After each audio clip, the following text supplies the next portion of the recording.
push match.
both are low.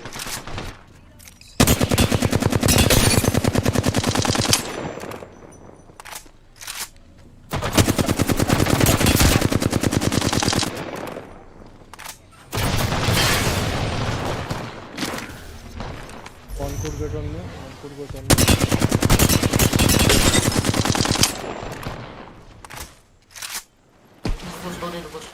Play for it.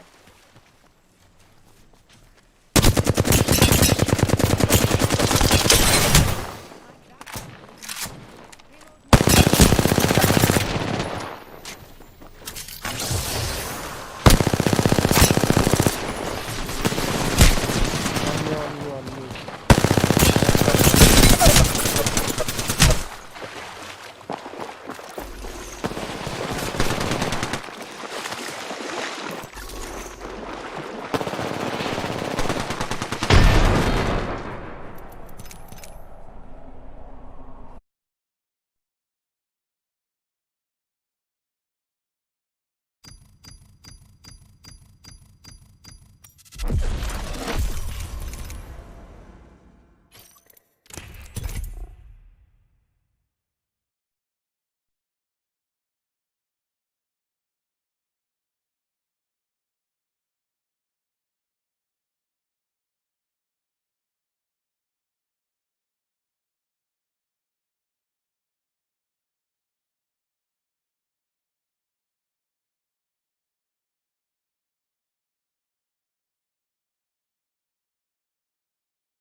champion.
lucky ring.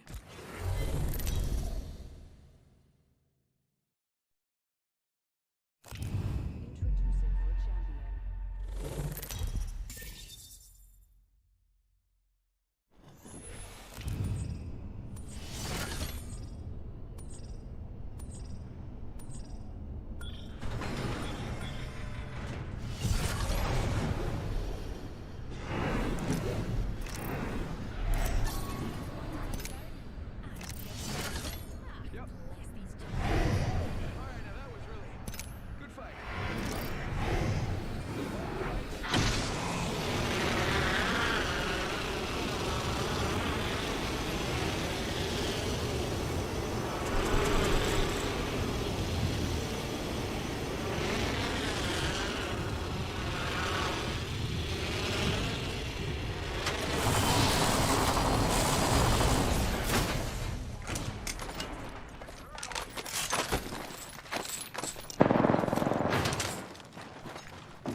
He seems so sweet. That's the difficulty with me, you know? Like, to have ice in your veins, I feel like you would be naturally colder, but maybe that's just something, because I don't have it, I can't recognize it. It's true. I definitely don't have it, and that's why I'm here in the booth watching the people that do have it have all the skill out here, duking it out, playing with their hearts on the line, and Fnatic coming into the third map in only 2 points. This is actually going to be nice for them because you think about their rotation. TSM at the wall had ring consoles, so you know they're going to immediately scan that and hit for a quick rotation, which should enact Fnatic to be able to rotate out of North Pad, grab the ring console information as well, and prioritize their specific approach to the next zone. Yeah, it's one of the great things about being a seasoned roster in Apex Legends is that, I mean, we can look at the map and know that TSM has moved on, but Fnatic being able to identify that just because of the way the ring is pulling that's likely happened means so much more and says so much more about their game sense, their skill, and their tenure in this title. Now, they've still got a ways to go as we move further up north, and that's where things can be a little bit problematic because a lot of teams are landing and setting themselves up at high point, one of the more common endings to rings like these. Honestly, high point zones are some of my most favorite that I've ever witnessed. They can get really chaotic, and you can see G.O just trying to navigate, fencing off the underground where MDY White has just elected to play. And I think that's going to be a strong position for them, especially knowing that they have a team on top of them. You don't really want to over-peak out, but as more teams start to filter their way through this, G.O are going to look for that preferred positioning, with this being their drop spot now. And the thing is that the place specifically that Geo have chosen to play is a little bit more reliant on the ring pulling to a finish that's closer to Lightning Rod. But given where the zone is touching, right near the top of our screens, you can tell that it's going to favor that side. There's more playable space on that side of the zone, and Geo predict that, recognize what's going on with the ring algorithm, and I think make an appropriate decision. One that's a little bit more high percentage than squads that'll set themselves up on the opposite end of High Point, a little further out towards the west. This is so crazy to me, seeing TSM choose this building and not the one further into where the zones actually don't touch in High Point. Because you think back to the turning point of their season back in the Split 2 regular season, that building was what won them the High Point zone, where they threw down at least, I think it was like 19 eliminations from that rooftop. So TSM are no stranger to zones that end in High Point, and in fact have found so much success. They will be having, as we said, Fnatic rotate up right behind them. Fnatic stuck with the job of making sure that no team is able to make their way up late from wall or even through the Prowler caves right next door. At this point, they should be able to farm some kills from teams that rotate in late, like, say, the Dojo, who are making their way in now, Optic Gaming and Enterforce 36, who should all be moving through the wall or adjacent areas. On the other end, Alliance have interestingly chosen not to move. They've sat over by Lightning Rod, and they've got plenty of time to set up, and may very well have to deal with Complexity's rotation out that could be a little bit wider, as they've chosen to take high ground outside of High Point, which is a silly sentence, but one that's accurate.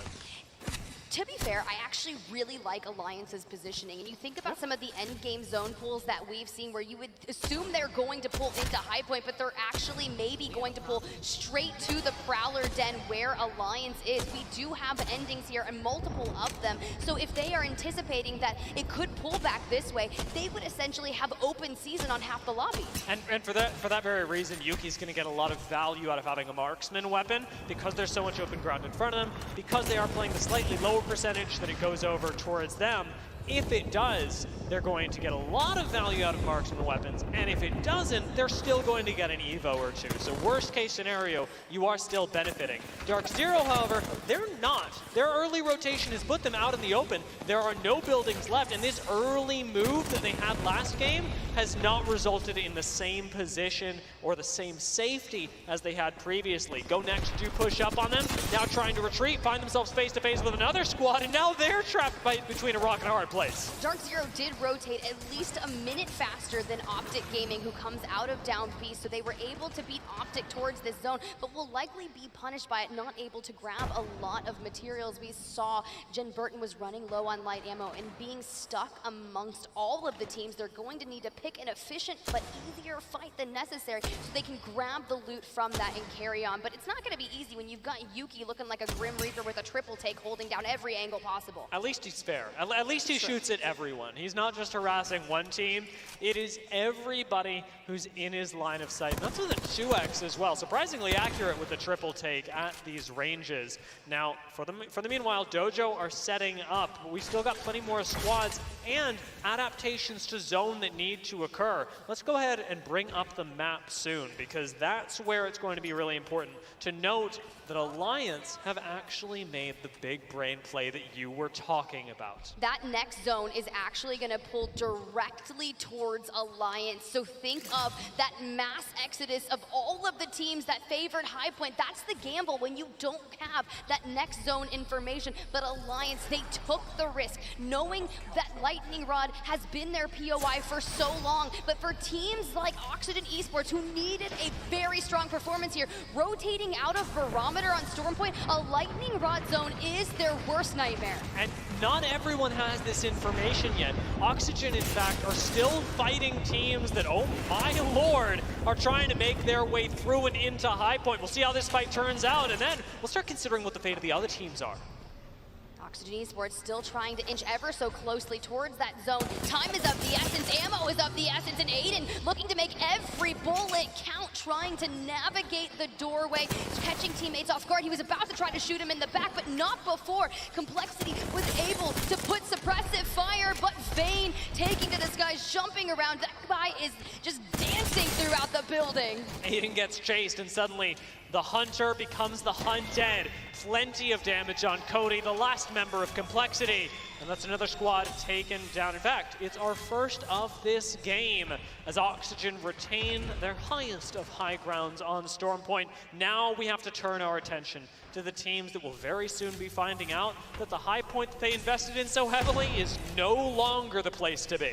Dark Zero usually has at least 2 evacuation towers, and the likelihood of them going out here now would be so strong if they can gather where that is going to happen, right? They'll throw down an evac tower, maybe a grav lift and jump halfway up it and try to rotate maybe towards somewhere that could have been free. But for the teams that are late arriving, they're going to have a completely free eastern side of that next zone. Disguise start pushing up on Sentinels in front of them.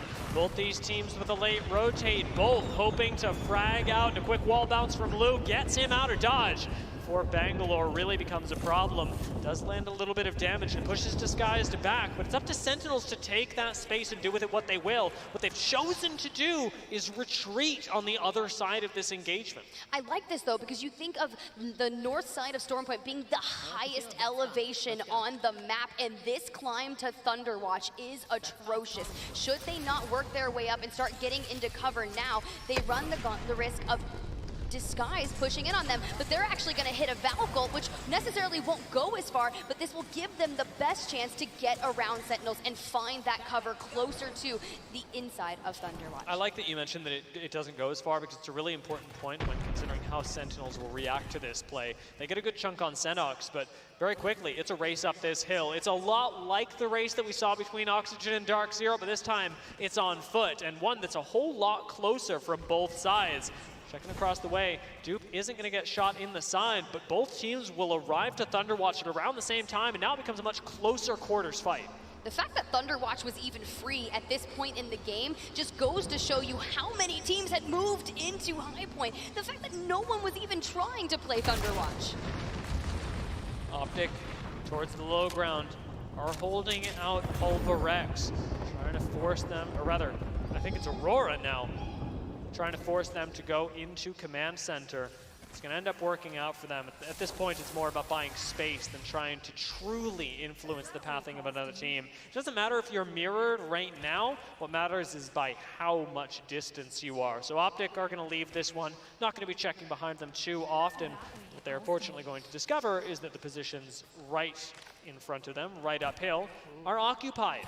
And even an evac tower will not help you entirely. It'll be a band-aid on a bigger problem. You have to start to think about Optic's rotation, right? With 2 people in Thunderwatch, Disguise and Sentinels coexisting. Yes, you could try to play the underneath of Thunderwatch, but you run the risk of people shooting at you from the side. Knowing that Pulverex was able to walk straight in towards that next zone, knowing they have crypto, they're going to be constantly scouting with the drone itself, looking for someone that may decide to wrap around their side as well. The best part of this is that, as you say, they've identified that their biggest threat will come from the south. So few teams will be able to approach their position from High Point because you have to go through Alliance and Dark Zero in order to do so. And it's really not worth it. Pulverex have a fine position, but not one that's worth risking your life for. So instead, they will be focused entirely towards the south side. This next ring won't close it up off behind them, but the one following it will. What this next ring will do is push MDY White out into the open. We're about to lose half the teams of this lobby here as this circle starts to close. The fact that there's 19, it is all about how are you going to make it out into the open, out in the field of Prowlers, as you can see, Realize hitting the rotation, flying over Thunderwatch. Which rock will they elect to play? With no legends like Watson to be able to fence off, we just have the Catalyst, and they're probably going to have to really utilize that Dark Veil. So prioritizing ultimate accelerants, but that one will not get them back, so it's 62%. Realize gonna have to play the slow game. They've got a little bit of time to do it, and a lot of squads stuck in a traffic jam at their back. Disguised, one of those teams that are looking to farm up a few kills, and in that way, gather a few more points for the upcoming map. Disguised have a great position with high ground. Not a whole lot of teams can threaten them, so it is just profit that they can accrue for now. The real concern coming in the next zone, where unfortunately Dojo will not be participating. Enerforce 36 was the first team to go out of that mass exodus, and we can see it is going to pull ever so further towards Alliance, but Dark Zero was able to take an early exit to MDY White, fighting for their life against Gombreo Tosan, the first two teams that made it towards High Point. This is their drop spot, and Mingyu will fall at the hands of Zhonghee, Juzna and Co. and Go, trying to hit a quick reset before they have to make their way out. But TSM, they left their building. They want to make sure that their backs are clear before they hit the rotate. Shield swap from Imperial Hal keeps him in the fight, and Reps keeps the damage applied. Ganbareo Tosan take out one team, but cannot stand in the face of TSM. We're going to have all the teams looking to keep on moving forward. Oxygen Esports set their sights on Fnatic, needing every one of these eliminations, currently sitting on 7 total points in the series, but they need to make it happen. But one member of Fnatic was able to get out, Yuka, just in the corner, and that's on Reeds for being Bloodhound and no longer a Seer. I know Coach Psycho was looking to make that transition to allow for a more aggressive comp, but now everyone gets to survive a little bit. And this game has been wonderful from Oxygen so far. They've owned the high ground. This next zone close, however, with just 12 seconds left, is going to be very punishing to them. And of course, to Disguise. Remember, Pulverex are going to be holding out towards the eastern side where Sentinels are looking to push up, but Disguise have to take a Valcult, and a Valcult tip into where? I don't know. Let's jump in with a listen and see what's about to happen. Here? Yeah, we need to get there. We need to get there. The team right here, though. Split off of me, split off of me. Just land. I'm a fucking wall. Land right here. Remember, Right the here. duo is right here. Smoke our feet. I'm gonna try to right smoke our away. feet. Fucking smoke our feet. Yeah, I'm trying to. We're good. Just, you can I'm batting. My only bet. Drop me a bet, Lou. Yeah, I got you, brother. I got you. Right here. We need to watch this walk out. We need to watch this walk out. I'm watching right now. I don't see anybody yet.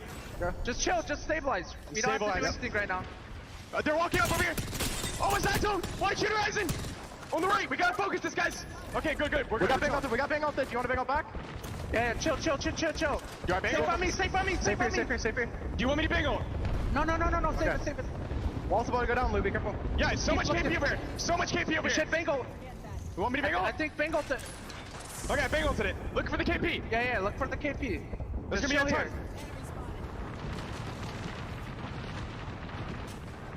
We're on the other side of the like nest. 3 fucking Bengals, bro. Right here, take him right here. Watch the wall right there. Hit him right there. We can't do anything. Look at zone. Oh, look at him. They're running over there. there. Oh shit, I have no energy. Kill this one. Main cracked. What should it be? What should we do about this? I need heavy. I don't have any heavy. Here, I dropped your 40 right here. Look at these guys. I think we can walk up and just play like... Yeah, wait for my wall. There's a team in lightning round. Can we take the take the building, bro? No. I'm a wall. Alright, just follow dude. We just follow dude. I have 2 cells, 1 bat. Yeah, I have 1 bat. Here's 2 cells. Yeah, I have 1 bat, 1 cell. I have 1 hemlock clip as well. Lou, take this. Just get to me and click. Well, Disguised are safe for now, but it looks like Lou just needs some energy. Meanwhile, Dark Zero were able to take out TSM and move ever so closely towards that next zone. Having that building and everyone needing to push towards them is going to give them the opportunity to rack up so many eliminations. But in the end, Alliance is poised for perfection. They are the home court advantage team. Alliance should win this game 10 out of 10 times. It's the fundamentals of Apex Legends. Your POI should be your strongest point. And yet, with Dark Zero right ahead of them, can you actually challenge this squad that has achieved so much and that has slaughtered in group stage? Pulverex is certainly trying to contest the high ground, not against Dark Zero, but they're not exactly succeeding either as they're quickly put down by Sentinels. Pulverex are pushed right back down, but the first knock belongs to them, and Koifel, on very little HP, could still be be swung on and taken out. Well, the issue is FaZe is just above them, firing Sentinels down are at Sentinels. gone. They're getting sandwiched, and just like that, they will be eliminated. Disguise are rotating into the mix. This is going to be Oxygen, and they're going to fall at the hands of a mix of all the teams. Now, Disguised, Dark Zero, still kind of coexisting in this building prior to having to move, so we're looking towards where that zone is going to pull from, because where Alliance is situated, they have to cross a bridge to get across. Pulverex, who were able to walk in just from the most southeastern side of the zone for free earlier on, basically gifted that ability to stay safe with just a little bit of cover. A win here, though, for Alliance would be such a big boon, and they're so close to achieving it. Statistically, they should achieve it, and it could push them into the winner's bracket, even after a difficult group stage so far. But you have to overcome DZ, who have been unmoving even after they had to make a difficult rotation in. How do you even unseat this squad who now has no lines of sight onto them and who knows that there is one team on this bridge, Alliance, who they can bully? They need to get DZ off the high ground because Jen Burton is holding angles impeccably, putting so much pressure on them. Even though they have a Trident for cover, even though they have that supply bin, Hack is on the Bangalore, is only going to have at most 2 smokes to utilize, so they'll be able to keep trying to time them, but I think they're going to start moving. But F-Chan and Co., they are the first that have to move towards the building. Now I will say Pulverex actually have a really nice spot because of the small amount of cover that's going to be afforded to them at the boxes that Alliance are running towards. This is the fight that'll mean a game, but Alliance lose Hackies before it even starts. Yuki's not able to play, has to run right into Disguise, and Alliance are falling apart. Yeah, but this is all about Dupe right now. Dupe, who was recently trying to get into this more, was coaching for a little bit, puts together this team, gets signed by Disguise, Dark and Zero has made it towards champs. We are looking for a winner's bracket run for them. Oh my and God. all of the Dark Veils being expended, everyone dropping them. Alliances will fall first, and Pulverex still utilizing the cross-section of theirs and are maintaining the boxes and undercover. We are drawing out hieroglyphs with these Dark Veils, but Dark Zero takes no prisoners. Alliance go down. Top 3 is theirs. Disguise walk up on Dark Zero, take them out, and it's just Pulverex in the way. Pulverex, who could find another win on Storm Point. Chunmi goes down, but Disguise go out first, and Pulverex take their second win. They needed that second win coming into this series in 29th place. We were talking about would that first win with 6 eliminations be enough, but they carried that momentum forward. Look at Pulverex, so pleased with that performance, and I am pleased as well. What an impeccable play from Pulverex, and what a stunning course of Storm Point, just in the nick of time, kicking themselves into high gear. This is a team that could contest in the finals, given how they've played 2 of the zones of the 3 that we've seen so far. Look, all I gotta say is I'm really loving all the crypto plays that we're seeing throughout group series, and honestly, Ascend looked strong earlier. Now Pulverex says, all right, I'm gonna stand up for the crypto players, but hey, Analyst Desk, I'm curious to see what you've got to say about Pulverex. Not much to say. They've been doing it without talking. They've been talking the way that it matters in games. 2 out of 3. That is a pretty good record for any Apex I've ever played in terms of win rate. And Pulverex continue on what has been a Cinderella story from the very beginning of a team that's been a fan favorite, has yet to cross that finals threshold and make sure that they have a chance at the end of the day. But I think that this could be a starting point, Genome. And again, it's just nice to see Pulverex having their moment in the sun. They're always a team that represents APAC so well, and also just gives us good vibes whenever they're playing. Yeah, they doesn't matter how many of them are there, they will absolutely be putting their whole heart into it. And you know, sometimes group stage, it can just be a little bit of a warm-up in some ways, right? Or just a chance to get things right, to work through any issues the team has got and get you ready for when it matters, for when the money's on the line. One of the things they're so good about is positioning and getting into those top 5s, like Gino mentioned, as 2 or as 3. And they're also great at making us smile. But one thing I want to talk about is a little bit how they did it. And let's go to Graceful for our final zone and recap how Pulverex was able to take their second game out of 3. As we play that, walk me through what you saw. A lot of Catalyst play, and obviously Pulverex taking on a good fight against Disguise. So the absolute biggest thing that we all take notice of is that Alliance should win the game. They put themselves in a bad spot. Pulverx took the best spot in my opinion. The only thing that most teams aren't disciplined. Pulverx, however, is a different team. They held that wall super well. They knew the play from Alliance. There was only one play they could do. They denied that by immediately peeking the wall so that Alliance couldn't just walk to the short wall. You're going to see it right here soon. You see the wall on the far right side right here? Where the wall is crossed, that's where they're aiming to get to. Those exact boxes that they're just holding. They're not even stepping up aggressively. They're just holding hands, playing their spot. Don't do anything too rash. We win this for free if we hold hands. And they're just super disciplined. The Apex team so far today have been wow. Yeah, and this is what you said in terms of mechanics, right? And macro, you were talking about how they work so well together as a unit earlier, Apex specifically. Yes. So teams in general tend to have, especially when you play comps that aren't, like their comp specifically, as you can see, is really team-oriented. Like you can play more aggressive team comps like Bloodhound Bang, which is like everybody's trying to make a play and it's really hard to keep staying synergized. Like, you know, oh, I'm scanning something, oh, I smoked something, we need to swing this, and they're off timing. But when you play comps like this and they know what their role is on the team, amazing work staying together. And if you're talking about making plays as well, there you can see Shunmi going past the Catalyst wall first, right? And in those end zones in the current meta, it is very important that your Catalyst player can make those plays because, of course, that is the one legend that can cross the opposing cat walls without encountering that stun. Exactly, yeah. Obviously, match 3 ended up in a Pulverx win, but a lot of teams in the mix as we take a look at a interesting great chart here as well. Ben, what are you seeing? Pulverx, Disguise, the team that's recently been signed. Welcome, Disguise Toast, to the esport of Apex Legends. Duplex, Lou, and Synox, not a bad squad to have with you. And also Dark Zero staying in the mix in top 3. No, not at all here. Disguised, of course, getting their return. What feels like took a little bit longer than expected, but trust me, there's still 3 great matches to go here. Dark Zero, though, continuing to clutch at the heels of many. Walking away with 5K plus out of that game is nothing to shy away from, and they truly were the pressuring factor in this lobby, truly driving what occurred, even if they weren't walking away with that win. It's hard to overstate how important it is and how impressive it is to continually get top 3, top 5s in these ever-changing lobbies, not just because of the skill level that is so high, but also the circumstances that you have to overcome, whether it is that early game where there's a lot of zone rotating teams fast, or those teams that like to play a little slower, going against new challenges. That is something Dark Zero has somehow found a way to overcome. First place yet again, Genome, but Pulverx with those 2 wins has found their way back into second.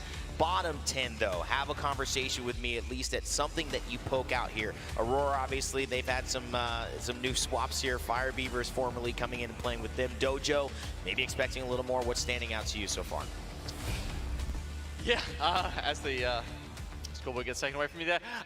Yeah, look, my memory is telling me that there was a couple of teams there that obviously need to push a little bit further, right? Because obviously what we're worried about with some of those teams in the bottom 10 there, Rain Day, is that they're not going to make it through to the winners bracket final, right? And that's where the overall scoreboard comes in. And that, too, is kind of where you start to run out of time. I mean, we don't want to say anything in terms of the tournament because you still have tomorrow, even if you're in the losers, or excuse me, the elimination bracket 1, or if you're in the winners final. Elimination bracket 1 starts to get scary. That's when you have to really maybe consider changing a lineup, changing a drop zone, because you know you could be going home if you don't get it right. And that's where you sometimes don't want to be, because that means you can't practice stuff that when you're winning, you don't have to change, right? You can basically continue to do what is working for you. One thing I do want to talk about in terms of changing, though, Graceful, you've teed up something that these players didn't necessarily decide, the game did, in terms of changes in our legend compositions. Walk me through what has happened so far between Split 2 just a month and a half ago in our playoffs, and now in terms of how the game has changed as far as legends. So Split 2 in general, Seer was very strong, insanely strong. Let's even talk about Seer in general, is that he just brought so much to the team that they just played him regardless, because you have 30 seconds wall hack, you have HP knowledge as well, you cancel stuff as well. He was just so oppressive that you had to pick him. If not, you could actually lose a fight just by not having him on the team, right? Yeah. You can see the pick rate right here as well. Seer's pick rate was sky high, and this season now it's super low, right? Bangalore and Horizon, however, stays super viable due to the fact that almost the same as Seer, but not as oppressive, brings so much to the team. Bang can frag, she can play slow with her ult, she can, you know, help with macro due to smokes. She has everything, right? Horizon brings a completely different thing that no other Legends has, is that she brings verticality to teams. And that's that's the biggest reason why people pick her. Sure, her passive is god tier for fighting, and she's just a good solid fragger, but the verticality, so many zones end where one good option opens up, like on a ceiling due to a bang ult, which is why you play her with bang as well. You just bang ult, they are forced to drop off or rotate away because you will die. If you get 3-man stunned, you're just dead on 3-man Horizon team lands on you, you're just immediately dead. And that was split too. So now, looking into this season here, we see Catalyst Bangler Horizon. Once again, Bangler Horizon, so strong. Catalyst just adds on to that. Now, instead of just being oppressive in fighting due to Seer, now we're adding the defensive capabilities to the characters, and also more macro due to wall. But Catalyst actually opens up the, if you get a spot, you can play this comp on edge, you can play this comp in zone, you can play anywhere because you can bunker down, you can play edge, you can do everything. It's just so viable. And speaking of that, we also see more Legends here, such as Bloodhound for offensive comps, Fuse, Crypto, Newcastle, Gibby. Genome, would you want to take a head on Fuse for me, maybe? Why do we see more of Fuse specifically tied to maybe specific maps? Yeah, like that. He's definitely getting more play on World's Edge right now. How I'm viewing him at the moment, he's almost like a long-range caustic, right? In the way that he annoys teams, in the way that his utility is useful, because we do see a lot more building end zones in World's Edge, and so the knuckle clusters just come out so annoying at you know, poking you into corners, doing damage, stealing those shield cells away from you. I gotta ask, Graceful, did you ask him about Fuse because he's Australian? I mean, is that why you threw straight to him? You just skipped Ben for some reason. I swear to God, I mean, come on, man. I mean, really? Okay, I mean, okay. I don't want to have that on this desk. Okay, everybody has parity here. All jokes aside, I think obviously when you look at these teams, you've seen also Crypto drop a little bit to become a little more niche. 15% in Split 2, now down to 7%. We've seen Bloodhound join the fray, who was completely unplayed, and that's been something that I think teams have figured out in this wiggle room time. But as we settle into what is going on for the rest of the tournament, I think you will see that these squads, these legend choices become even more refined and settled in. So keep watching and we will define this meta even more over these next 3 days. But of course, one thing that's already been defined is my favorite segment of the day. You know what I'm talking about. It's WD Black, what's in your pack? And today, Zephyr, I'm gonna lean in with you because this one, you just gotta talk about it when you see it. It's the Kraber. Walk us through what this weapon brings to Apex. Whether it's the pressure of a single shot alone or a quick 360 or 720 skill shot, the Kraber is something like no other. The pressure that this, and I would say line of sight, brings to the table is something that is unparalleled to any other weapon in the game. As a heirloom option, it has now found itself more commonly, especially in the early game, with changes we saw just a few seasons ago, which means the threat is always lurking, and especially with new skirmishers also joining the pack, it lets everybody know that that Kraber is in action. One of my favorite things to see in action, and you got to see that a little earlier, Gino. That clip's been going viral already. Mate, that was one of the best moments of my casting career. I know it was one of MT's favorite moments probably in his career. He was in disbelief, but sometimes it's not even just the ammo, it's the sound ringing out. That's how much fear it will put in the minds of your opponents. Just hearing the sound of a Kraber, we've all been there as well. And so we'll continue to see how these weapons, how these legends affect the remaining 3 games. Remember, we've only got 3 more before we have set up our elimination brackets and our winners brackets tomorrow, so don't go anywhere. Of course, if you want to keep in touch with everything we've got going on Apex Legends-wise, make sure to follow us on X, I guess, Twitter, whatever you want to call it at this point. The one that we all use to talk about stuff esports-wise at Play Apex Esports. That's right, of course, Play Apex on Twitch and, of course, on YouTube. What a phenomenal day we have going on. We are heading into our next and our final 3 games. We are switching maps, and I believe our casters are ready for us as well. So let's kick it off. It's Dan Gaskin. It's Mark Hatcher. They're ready to end the day strong.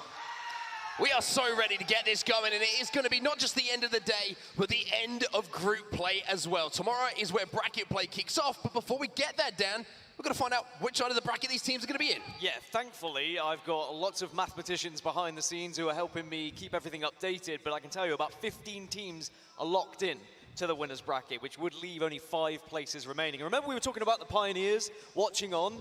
they're in 20th position at the moment on 91 points. So the cutoff may be around there. So that's very scary for the Pioneers watching on right now. Well, this is going to be where we're having the action take place.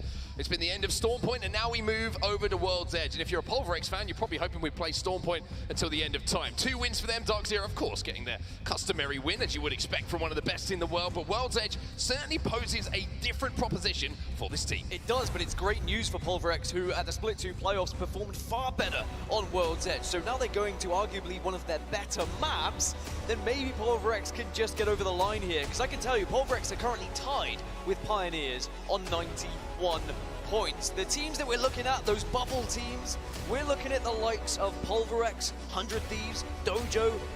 These guys are around the kind of 15th to 18th at the moment, but the teams that are below them, they're going to be trying to overtake them. Go Next, Fnatic, FaZe, Northeption, Tom, Young, Kung, and Alliance, all trying to break into that top 20. Well, you can see the Hall of Champions in front of you. The question is, when we get to Sunday evening, who is going to be the champion of the ALGS Championships?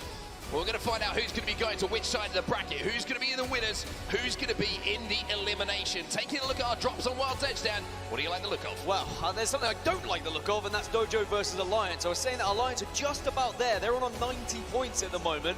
But that's probably a better spot than Dojo find themselves in, who are just a little bit further behind. Actually, sorry, they're a little bit further ahead. They are on 93. So both of our two bubble teams going to be competing against each other on drop, and that will naturally rip points away from one of them. That's somewhat terrifying, to be honest, for both of those teams. Alliance who have been through it, Mandy doing his job and filling in beautifully for them yesterday, but now the young effect is back, and you have to question if he's going to be able to get back on the lineup and do what he does best, send them through to the winner's side of the bracket. Sentinels, another team to keep an eye on here, Dan, as well as FaZe. Like you mentioned, they need a couple more games to solidify their position in that winner's side. Well, match 4 is live here in Birmingham. It's time to get underway.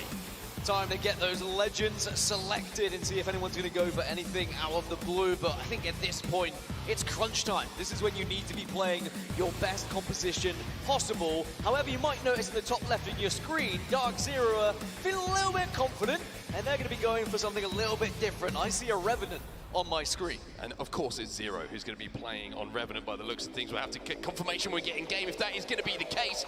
That certainly throws somewhat of a spanner in the works, but all eyes understandably, as we see the teams coming out of the dropship here, Dan, are going to be on Thermal Station. Are we going to see Alliance and Dojo duking it out for that spot? So Alliance on 90 points, Dojo on 93, and if we believe that the cutoff may be around 98, I think is where J-Lings are, then this is going to be a situation where one of these teams has to make sure they can bully the other enough just to get that extra 5 points or so to take them over the line.